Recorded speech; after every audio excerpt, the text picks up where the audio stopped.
ইউনুসকে নেতৃত্ব দিতে দিন শীর্ষক উপসম্পাদকীয়টি লিখেছেন যুক্তরাষ্ট্রভিত্তিক সাউথ এশিয়া জার্নালের প্রকাশক, বাংলাদেশ মেরিটাইম হিস্ট্রি এবং অন্যান্য নটিক্যাল প্রকাশনার লেখক, বাংলাদেশ মেরিন একাডেমির অ্যালামনাই অ্যাসোসিয়েশনের প্রেসিডেন্ট গোলাম এম সোহরাওয়ার্দী। শহীদ রাষ্ট্রপতি জিয়াউর রহমানের আমল ছাড়া স্বাধীনতার পর থেকে বাংলাদেশ প্রকৃত নেতৃত্ব পায়নি। শহীদ জিয়া কঠোর পরিশ্রম, সততা ও নিষ্ঠার মাধ্যমে একটি আধুনিক বাংলাদেশের ভিত্তি স্থাপন করেছিলেন। এরপর থেকে অধ্যাপক ইউনূসের ক্ষমতায় আসার আগ পর্যন্ত কোনো নেতার কাছ থেকে এ ধরনের প্রতিশ্রুতি দেখা যায়নি।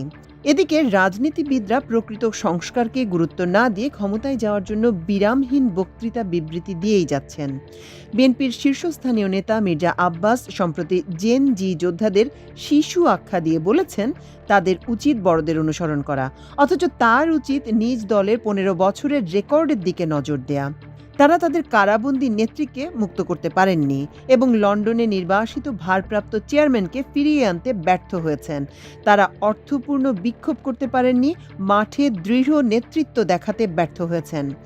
জনগণ রাজনৈতিকভাবে বিচক্ষণ, তারা বুঝতে পারেন আসল নেতৃত্ব কে। অনেকে মনে করেন তারেক জিয়া এবং খালেদা জিয়া ছাড়া বিএনপির অন্য নেতারা প্রকৃত সংস্কারের চেয়ে ব্যক্তিগত ক্ষমতার ভিত্তি শক্ত করতে বেশি আগ্রহী। তৃণমূলের কর্মীরা দলের মঙ্গলের জন্য কাজ করার পরিবর্তে দুর্নীতিতে জড়িয়ে পড়েছেন। জনগণের সেবার পরিবর্তে তারা এখন নিজেদের আখের গোছানোর কাজে ব্যস্ত। অধ্যাপক ইউনূসকে নম্র স্বভাবের মনে হলেও আসল কাজে তিনি দৃঢ় ও নীতিবান। ক্ষমতার জন্য তার ব্যক্তিগত উচ্চাকাঙ্ক্ষা নেই, তিনি জনগণের প্রতি নিবেদিত। তিনি সবার কথা মনোযোগ দিয়ে শোনেন, চারপাশে যোগ্য ব্যক্তিদের রাখেন। সর্বোপরি তিনি দুর্নীতি থেকে মুক্ত। পেশাদার রাজনীতিকরা যখন ক্ষমতা দখলের জন্য নির্বাচন করছেন, তিনি তখন পচে যাওয়ার রাজনৈতিক বন্দোবস্তের পদ্ধতিগত সংস্কারের উপর জোর দিচ্ছেন। শেখ হাসিনার প্রতি দীর্ঘদিন ধরে অনুগত আমলাতন্ত্র এই পরিবর্তনের পথে বাধা হয়ে দাঁড়িয়েছে। ১৫ বছরেরও বেশি সময় ধরে সরকারি কর্মকর্তা, কর্মচারী, পুলিশ বাহিনী ও বিচার বিভাগ গভীর রাজনীতিকীকরণের শিকার হয়েছেন। এই প্রতিষ্ঠানগুলো থেকে দুর্নীতি নির্মূল করা ক্যান্সারের বিরুদ্ধে লড়াইয়ের মতো। এজন্য ধৈর্য, অটল নিষ্ঠা ও নিরলস অঙ্গীকার প্রয়োজন। তবু অগ্রগতির লক্ষণ দেখা যাচ্ছে। দুর্নীতিগ্রস্ত পুলিশ কর্মকর্তাদের বিচার হচ্ছে। গোপন ডিটেনশন সেন্টারগুলো নিষ্ক্রিয় করা হয়েছে।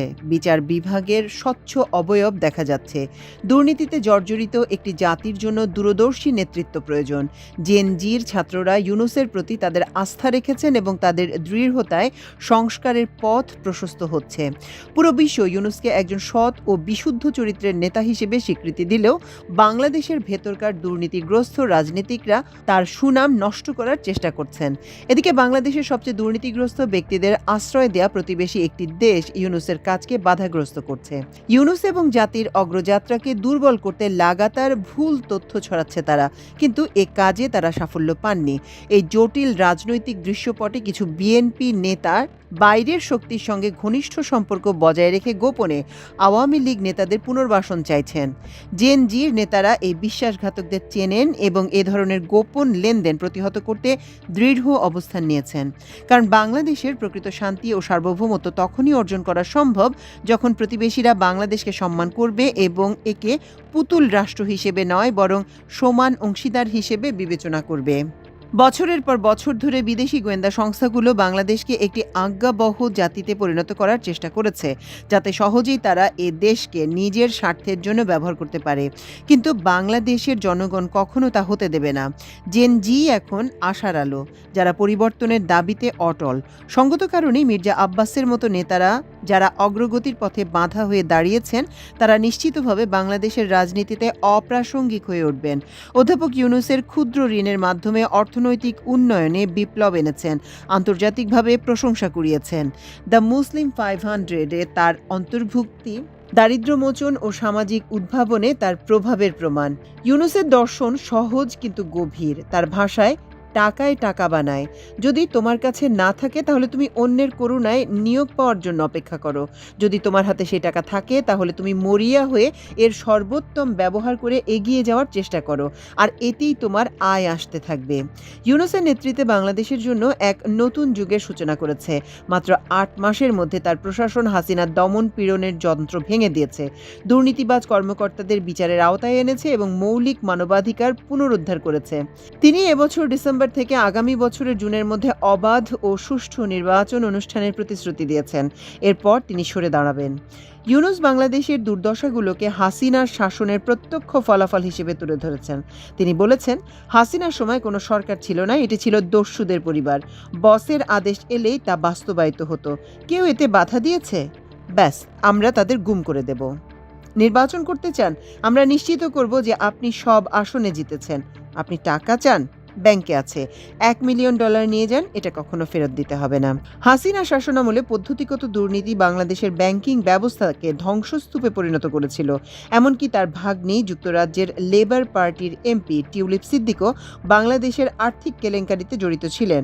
অবশেষে ব্রিটিশ মন্ত্রিসভার অর্থনীতি বিষয়ক মন্ত্রীর পদ তাকে ছাড়তে হয়। তিনি অভিযোগ অস্বীকার করলেও বাংলাদেশের অর্থনীতিতে এই দুর্নীতি যে বিশাল ক্ষত তৈরি করেছে তা অনস্বীকার্য। ইউনূস একজন পিতৃতুল্য ব্যক্তিত্ব, ক্ষমতা বা সম্পদের চেয়ে জনগণের প্রতি নিবেদিত প্রাণ। বাংলাদেশকে যদি দুর্নীতিগ্রস্ত রাজনৈতিক অতীত থেকে মুক্ত করতে হয়, ভবিষ্যতের নেতাদের অবশ্যই এরকম সেবা, সততা ও সংস্কারের আদর্শ গ্রহণ করতে হবে। জাতির রাজনৈতিক আত্মা দশকের পর দশক ধরে ক্ষয়প্রাপ্ত হয়েছে।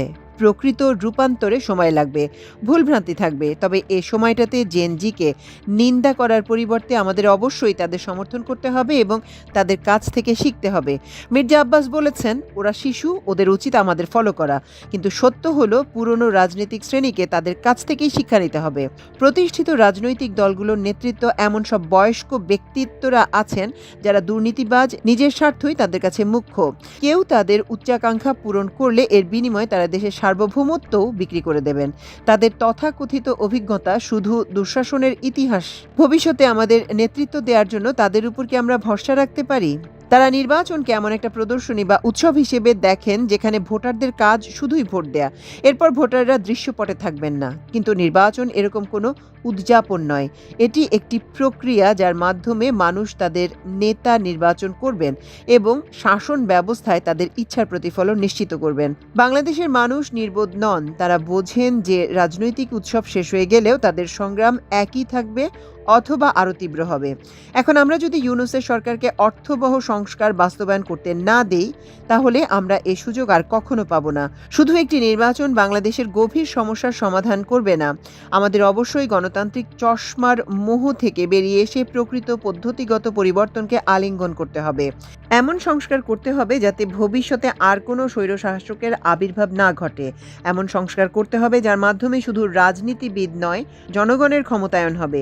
বিএনপির সংস্কার প্রস্তাবগুলোয় অগ্রগতি থাকলেও এর প্রকৃত রূপান্তরের জন্য প্রয়োজনীয় গভীরতা নেই। রাজনীতিবিদদের নির্বাচনকে জনগণের সেবা করার দায়িত্বের চেয়ে ক্ষমতা অর্জনের মাধ্যম হিসেবেই বেশি দেখেন। এখনও তা দেখছেন। এই মানসিকতায় পরিবর্তন আনতে হবে। অধ্যাপক ইউনূস আমাদের কনফুসিয়াস, আমাদের নেলসন ম্যান্ডেলা, আমাদের মার্টিন লুথার কিং এবং আমাদের গান্ধী। একের ভেতর সব। আমাদের তাকে জাতির পিতা উপাধি দেওয়ার দরকার নেই, কিন্তু তাকে প্রাপ্য সম্মান দিতে হবে। জেনজি তার উপর আস্থা রেখেছে, আমাদেরও একই কাজ করা উচিত। আসুন আমরা তাকে নেতৃত্ব দেওয়ার সুযোগ দেই। যদি সুযোগ পান, বাংলাদেশকে পুনরুদ্ধার করার ক্ষমতা তার আছে।